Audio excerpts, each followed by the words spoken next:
उद्देश्य। इस पाठ के अंत में आप निम्नलिखित सीखने में सक्षम हो जाएंगे।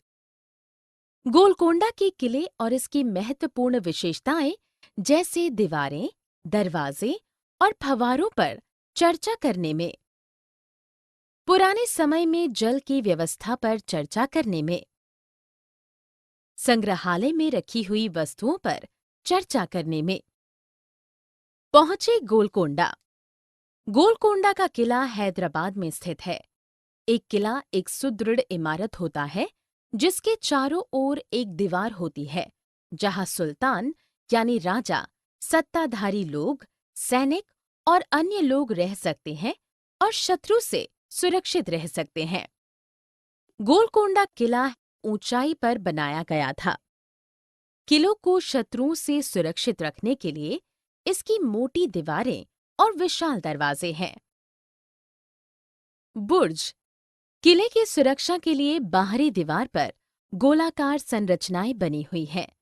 इन्हें बुर्ज कहा जाता है। इन बुर्जों में बड़े बड़े छिद्र बनाए जाते थे जिनसे दिखाई देने वाला क्षेत्र बढ़ जाता था। सैनिक उनसे झांककर किले की ओर आते हुए शत्रुओं को देख सकते थे। किले के भीतर। किले की दीवारों पर वायु संचालन के लिए खिड़कियां और दरवाजों की सुंदर नक्काशी की गई है। किले के भीतर कई महल हैं, जिनसे पता चलता है कि किले में राजा, किसान और अन्य लोग भी रहते थे। किले में विशाल तालाब और जल के फव्वारे हैं। इसमें तोप भी है, जो कांच से निर्मित एक प्रकार की बंदूक होती है, जिनका उपयोग औरंगजेब द्वारा गोलकोंडा किले पर हमले के दौरान किया गया था, परंतु वह किले में प्रवेश नहीं कर सका था। जल व्यवस्था। किले में एक बहुत ही कुशल जल आपूर्ति व्यवस्था थी। बैलों द्वारा ड्रम को चलाया जाता था, जिससे एक दांतेदार गरारी घूमती थी और इस प्रकार कुएं से जल ऊपर लाया जाता था। किले के विभिन्न भागों में जल पहुंचाने के लिए पाइपों का उपयोग किया जाता था। हैदराबाद संग्रहालय।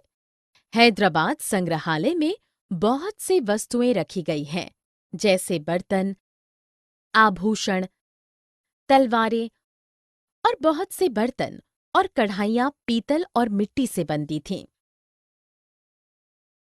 सारांश। हमने जो कुछ सीखा है उसे संक्षेप में दोहराएं।